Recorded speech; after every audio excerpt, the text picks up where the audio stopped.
Hello and welcome to news 18 India. Cricket की इस खास पेशकश में मैं पंकज भार्गव एंड इंद्रधनुषी रंग, the one and the only, the cool, the काम, द हैंडसम राजीव मिश्रा। तो देखिए भैया, आप धीरे धीरे करते करते आईपीएल टूर्नामेंट अपने खात्मे की ओर बढ़ रही है।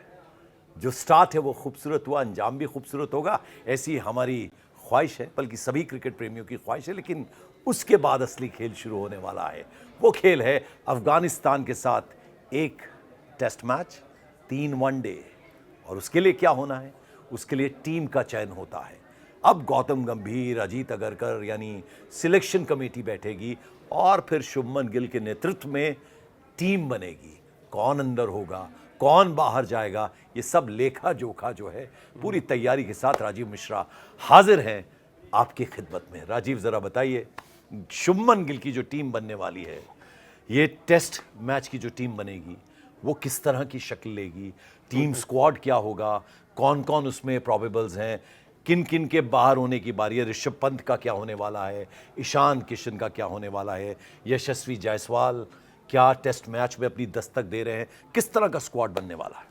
देखिए, पहले तो आईपीएल जब खत्म होगा 31 को और 6 जून से ये जो टेस्ट मैच है, एकमात्र टेस्ट मैच है, सिर्फ 6 दिन का गैप है पंकज भाई। तो ये पहले तो ये देखना बहुत इंपॉर्टेंट होगा कि गुजरात टाइटंस अगर फाइनल तक जाती है तो क्या शुभमन गिल इस टेस्ट मैच में खेलेंगे, क्योंकि 6 दिन के गैप में आपको टेस्ट मैच खेलना है। और इस टेस्ट मैच की कोई वर्ल्ड टेस्ट चैंपियनशिप के लिहाज से कोई अहमियत नहीं है। क्योंकि मिनिमम 2 टेस्ट मैच होने चाहिए, तभी आपके जो पॉइंट्स हैं वो जाते हैं WTC के लिए। जी। तो ये एक तरह से अनऑफिशियल टेस्ट मैच इसको मान लें। बट क्योंकि टेस्ट क्रिकेट में हमने अच्छा प्रदर्शन नहीं किया पिछले कुछ सालों में, हम न्यूजीलैंड से भी हार गए अपने घर में, फिर हमें दक्षिण अफ्रीका भी हरा गया। तो इस लिहाज से और जिस तरह का कॉम्बिनेशन खेला था, अगर आपको लास्ट मैच याद होगा जब हम अफ्रीका से टेस्ट सीरीज हारे 3-0, तो बहुत ज़्यादा चेंजेस की बात हो रही थी। अब क्योंकि हमने वर्ल्ड कप जीत लिया, फिर आईपीएल शुरू हो गया, तो वो चीज़ें कहीं कहते हैं ना ठंडे बस्ते में चली गई थी, लेकिन वापस वहाँ से निकाला गया। और जैसा आपने पूछा, टीम में देखिए कुछ तो निश्चित रूप से चेंजेस होंगे। एक चेंज तो मुझे जो दिख रहा है वो जैसा आपने कहा कि ऋषभ पंत की जगह क्या बचेगी, क्योंकि बहुत ख़राब प्रदर्शन रहा है पिछले 1-1.5 साल में। हालांकि टेस्ट मैचेस में कई यादगार मैचेस उन्होंने जिताए भी, लेकिन फॉर्म, अगर आप फॉर्म के लिहाज से जाएं तो शायद उनकी जगह को कई लोग चैलेंज भी कर रहे हैं आज की डेट में। मैं इसीलिए आपसे जानना चाह रहा हूं, सबसे पहले जरा टॉप ऑर्डर की बात कर दें।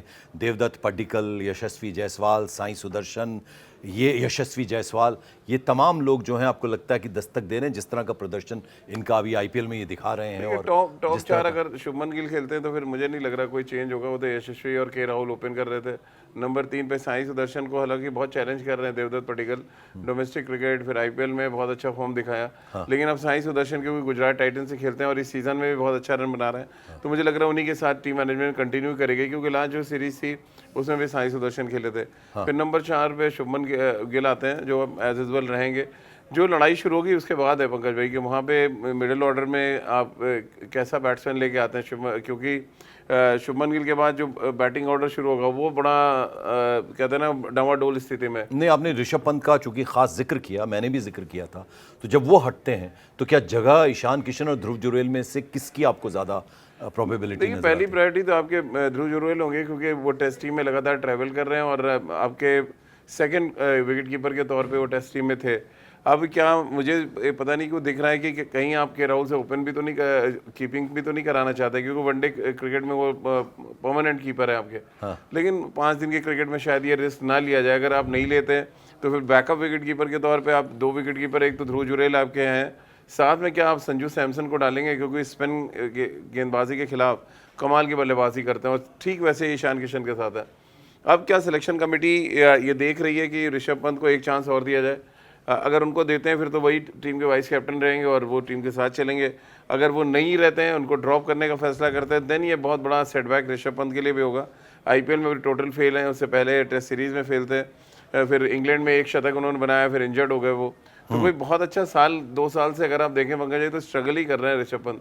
तो अब सिलेक्शन कमेटी और गौतम गंभीर, सबसे इंपॉर्टेंट गौतम गंभीर और शुभमन गिल की वो जुगलबंदी है जो डिमांड्स करती है कि हमें ये प्लेयर चाहिए, ये नहीं चाहिए। तो क्या उस डिमांड लिस्ट में ऋषभ पंत हैं या नहीं है, इसका वेट करना पड़ेगा। तो चलिए अब धीरे धीरे खरामा खरामा हम आगे बढ़ रहे हैं। ऑलराउंडर्स की बड़ी इंपॉर्टेंट रोल वो प्ले करते हैं। तो अक्षर पटेल मेरे पास, वॉशिंगटन सुंदर मेरे पास, रविंद्र जडेजा मेरे पास। जडेजा का वादा किया आपने, अभी निभाएंगे कब वो देखना होगा। और जो बारी आती है वो आती है वॉशिंगटन सुंदर, नीतीश कुमार रेड्डी, अक्षर पटेल और रविंद्र जडेजा। देखिए, क्योंकि इंडिया में आप टेस्ट मैच खेल रहे हैं तो इसमें तो आप मे भी 3 स्पिनर खिलाएं। तो पहला तो प्रायोरिटी आपका जो नंबर 1 स्पिनर है कुलदीप यादव होंगे टेस्ट मैचेस में, फिर रविंद्र जडेजा और उनके साथ वॉशिंगटन सुंदर। तो वेरिएशन भी हो जाएगा, एक ऑफ स्पिनर है, एक फिंगर स्पिनर है, एक रेस स्पिनर आप खिला लेंगे। तो ये कॉम्बिनेशन होने वाला है। तो इसमें तो कोई बहुत ज़्यादा इफ एंड बट है नहीं, क्योंकि ये आपका कॉम्पैक्ट बॉलिंग अटैक है जो इंडिया में अच्छा कर सकता है, वो चाहे फिर अक्षर हो, वॉशिंगटन सुंदर हो या कुलदीप यादव। जी बिल्कुल। अब ज़रा तेज़ गेंदबाजों की बारी आती है तो उसमें तो मेरे पास जसप्रीत बुमराह हैं, मोहम्मद शमी हैं, आकाशदीप हैं, हर्षित राणा हैं। हर्षित राणा बहुत उनका उपयोग नहीं हुआ, तो ये फास्ट बॉलिंग अटैक जो है किस तरह का? हर्षित राणा और आकाशदीप तो है ही नहीं, क्योंकि वो ऑलरेडी इंजर्ड लिस्ट में चल रहे हैं, तो आईपीएल भी नहीं खेले दोनों, तो वो तो सिरे से उनको खारिज कर दीजिए। अब बच रहे हैं शमी को क्या चांस दिया जाएगा। जसप्रीत बुमराह अगर खेलते हैं, क्या अगर शुभमन नहीं खेलते क्योंकि मुंबई बाहर हो चुका है ऑलरेडी, तो उनके पास एक अच्छा खासा टाइम होगा, तो क्या वो टेस्ट मैच में जसप्रीत बुमराह जाएंगे और एज अ लीडर जाएंगे? ये तमाम चीज़ें हैं जिन पर सवाल होगा। मैं तो देखना चाहता हूँ कि आकिब नबी जिन्होंने 60 विकेटें लिए हैं इस सीज़न में, और वो डेज क्रिकेट के मास्टर बॉलर कहा जाता है रेड बॉल के, तो आकिब जावेद को मैं आकिब नबी को यहाँ पे खेलते देख रहा हूँ, और उनके साथ प्रसिद्ध कृष्णा और फिर सिराज, ये आपका 3 कॉम्बिनेशन है। इनकेस अगर जसप्रीत बुमराह को आप कहते हैं ना कि बचा के रखना है, जो संजो के रखना है, आप वो करना चाहते हैं तो बिल्कुल। अब ज़रा समझना ये होगा, हमने पहले कई सालों से ऐसा देखा कि हमारी एक स्टेडी टीम रहती थी। टेस्ट मैचेस की अगर हम बात करें, उसमें बड़े बड़े नाम सारे रहते थे और एक कंसिस्टेंसी थी प्लेयर्स में भी, और रिलाय करते थे कि भैया हाँ हम इन्हीं के साथ चलेंगे। क्या अब आपको लगता है कि अब ऐसा वक्त आ गया कि एक टीम हो जो कम से कम साल 2 साल 3 साल उस तरह से टेस्ट टीम स्क्वाड बने, या अब ये फेरबदल जो है बहुत हिस्सा रहता है? अब जब भी नया टूर्नामेंट शुरू होता है, टेस्ट मैच की नई सीरीज़ शुरू होती है, तो वो चेंजेस उस वक्त की परफॉर्मेंस के हिसाब से होता रहता है। नहीं, अभी तो आपको एक स्टेबल टीम बनानी पड़ेगी, क्योंकि WTC का जो ये साइकिल चल रहा है उससे तो हम लोग बाहर हैं ऑलरेडी। तो अब आप कुछ मतलब सर भी पटक डालिए तो फाइनल तक पहुंचना मुश्किल है। अब आपको ये देखना है कि ये जो टेस्ट मैचेस आप खिलाएंगे, यहाँ खेलेंगे, फिर श्रीलंका यहाँ आएगी, ऑस्ट्रेलिया को यहाँ आना है, हम न्यूजीलैंड जाएंगे ट्रैवल करके, वहाँ के हिसाब से हम ऐसे यंगस्टर्स को चुने जो हमें कम से कम 2029 तक खेलें, जो अगला WTC सर्कल शुरू होगा अगले साल। तो ये तो आपको प्लान करना ही पड़ेगा। देखिए 2028 वर्ल्ड कप की हम लोग बहुत बात कर रहे हैं, तो 2029 भी हमें ध्यान में रखना पड़ेगा कि अगला WTC साइकिल जो 27 में शुरू होगा, हमें उसके लिए अपनी टीम बनाना शुरू करना पड़ेगा। क्योंकि अब विराट भी नहीं है, रोहित भी नहीं, अश्विन भी नहीं, शमी भी आप साइड लाइन है, तो फिर आपको यंगस्टर्स की तरफ देखना पड़ेगा। तो ये पूरा मुझे लग रहा है खेल जो है वो सिलेक्शन कमेटी के ऊपर। इससे पहले कि मैं वनडे टीम की बात करूं, आप जरा कुछ आखिर कोई सरप्राइज आप देख रहे हैं कि उसकी एंट्री हो सकती है? नहीं, मुझे नहीं लग रहा। टेस्ट टीम में तो बहुत मुश्किल लग रहा है कि किसी की सरप्राइज एंट्री है। भाई आकिब नबी जो मैंने आपको बताया, एक मैच और देख रहा हूँ कि क्या पता सरफराज की वापसी एक बार हो जाए। काफी प्रॉमिसिंग नजर आए थे वो। हाँ, क्योंकि स्पिन अच्छा खेलते हैं, और और बैड लक रहा है उनका, जो लैक ऑफ हमारे पास जो रन्स हुए हैं या हम बैटिंग नहीं कर पाए। एक ऑर्डिनरी स्पिनर आता है और हमें बैकफुट पर ढकेल के चला जाता है। तो स्पिनर्स के अगेंस्ट एक तो फुटवर्क जिसका अच्छा है, जिसके पैर चलते हैं, जिसका स्वीप शॉट अच्छा खेलता है, आपको मिडिल ऑर्डर में एक बैट्समैन चाहिए जो स्पिन को अच्छा टैकल कर दो। बिल्कुल। मे भी एक सरफराज मुझे लग रहा है इंक्लूजन हो सकते हैं अगर गंभीर साहब ने इजाजत दी तो। बिल्कुल। और अजीत अगरकर और गौतम गंभीर को ये सब डिसाइड करना है। अब जरा वनडे पे आते हैं हम, क्योंकि 3 वनडे मैचेस खेले जाने हैं। वो स्क्वाड किस तरह का नजर आता है? देखिए, सबकी निगाहें एक तो लगी होंगी कि रोहित शर्मा क्या 100 ओवर के लिए फिट हैं, यानी 50 ओवर बैटिंग और 50 ओवर फील्डिंग भी करना है। क्योंकि आईपीएल के मैचेस में आप भी देख रहे हैं, पिछले 2-3 मैचेस से ज़्यादा इम्पैक्ट प्लेयर आते हैं क्योंकि उनकी हैमस्ट्रिंग इंजरी है जी, और वो फील्डिंग नहीं कर रहा है। तो सिलेक्शन कमेटी ये ज़रूर देखेगी कि रोहित शर्मा क्या 100 ओवर की क्रिकेट खेलने के लिए फिट है। तो सबकी निगाहें ODI टीम में, जैसा मैंने कहा कि जब टेस्ट टीम बनेगी तो जसप्रीत बुमराह और ऋषभ पंत पे निगाहें होंगी, वैसे इसमें रोहित शर्मा कितने फिट हैं।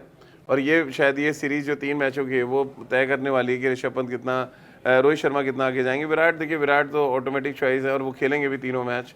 फिर उसके बाद ऑलमोस्ट टीम ODI की हम सबने देखा है थोड़ी सेटल टीम है।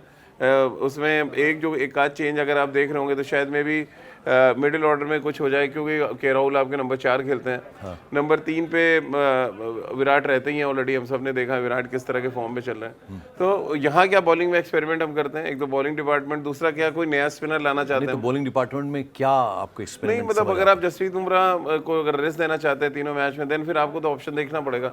फिर आप प्रसिद्ध कृष्णा है आपके पास, आकिब नबी हैं, मुकेश कुमार हैं, अब टी नटराजन है, कई मतलब तो अभी कार्तिक त्यागी ने बहुत अच्छी गेंदबाजी की है कोलकाता के लिए। तो देखिए पूल तो हमारे पास वाइड बॉल क्रिकेट में बॉलर्स का ठीक ठाक है। अब वो पिक एंड चूज करने वाला मामला है कि आप 50 ओवर की क्रिकेट देखिए, 4 ओवर की क्रिकेट और 10 ओवर फेंकना बहुत फर्क है। अब वो सिलेक्शन कमेटी और कैप्टन को देखना पड़ेगा कि हमें 10 ओवर की सर्विस कौन ज्यादा बेटर दे रहा है। और जरा आप आखिर में फिरकी गेंदबाजी की अगर बात करें, कोई सरप्राइज? कोई सर, मैं तो देखना चाहता हूँ कि साई किशोर ने बहुत अच्छी गेंदबाजी की है, हर्ष दुबे एक और गेंदबाज हैं जो अच्छा कर रहे हैं, बट मुझे नहीं लग रहा रवींद्र जडेजा देखिए ऑटोमेटिक बाहर होंगे और अक्षर पटेल वाइट बॉल में आ जाएंगे। रवींद्र जडेजा आपको टेस्ट मैच खेलते दिखेंगे, और टेस्ट मैच में इंडिया के सेकंड सबसे सक्सेसफुल बैट्समैन है पिछले 2 साल में, जो उन्होंने बैट से कमाल किया है। तो जडेजा तो ऑटोमेटिक चॉइस होंगे। ये मुझे लग रहा है एक रिशफल होने वाला है कि अक्षर जो है ओडीआई टीम का परमानेंट मेंबर हो जाए, और इधर आप जो है रवींद्र जडेजा को परमानेंट। कल डिसाइड हो रहा है, परसों डिसाइड हो रहा है? मंगलवार जी। तो बिल्कुल मंगलवार को एक दोनों ही स्क्वाड की नई टीम आपको मिलने वाली है। यानी कौन कौन टीम में, बहुत सारे खिलाड़ी वही हैं, लेकिन वो टीम किस तरह की होगी, वनडे का स्क्वाड कैसा होगा, टेस्ट मैच का कैसा होगा, उस पर क्लैरिटी आ जाएगी मंगलवार के दिन। अब ज़रा आप आखिर में बता दीजिए कि it's easy ride for team India, या अफगानिस्तान भी चैलेंज कर सकता है? नहीं देखिए, अफगानिस्तान वाइट बॉल क्रिकेट में तो अच्छा करते हैं, सेमीफाइनल खेले हैं 2024 का, अगर आप याद करें 50 ओवर का जो वर्ल्ड कप इंडिया में हुआ था। तो उनके पास है अच्छा कॉम्बिनेशन। टेस्ट मैच वो स्ट्रगल करते थे कि उनका इतना एक्सपीरियंस ही नहीं है।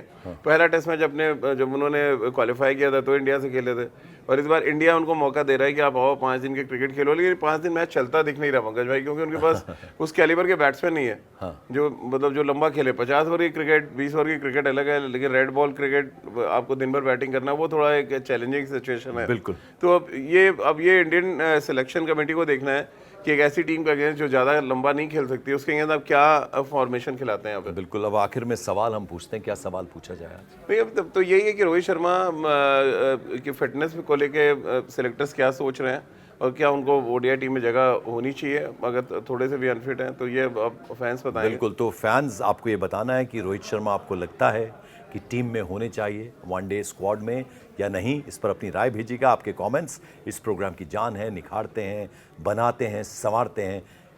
जो ये न्यूज़ 18 इंडिया पर क्रिकेट का शो आप पंकज और राजीव के साथ देखें, इस पर अपनी कमेंट करके राय ज़रूर दीजिए, लाइक कीजिए, ज़्यादा से ज़्यादा सब्सक्राइब कीजिए। तब तक के लिए थैंक यू सो मच।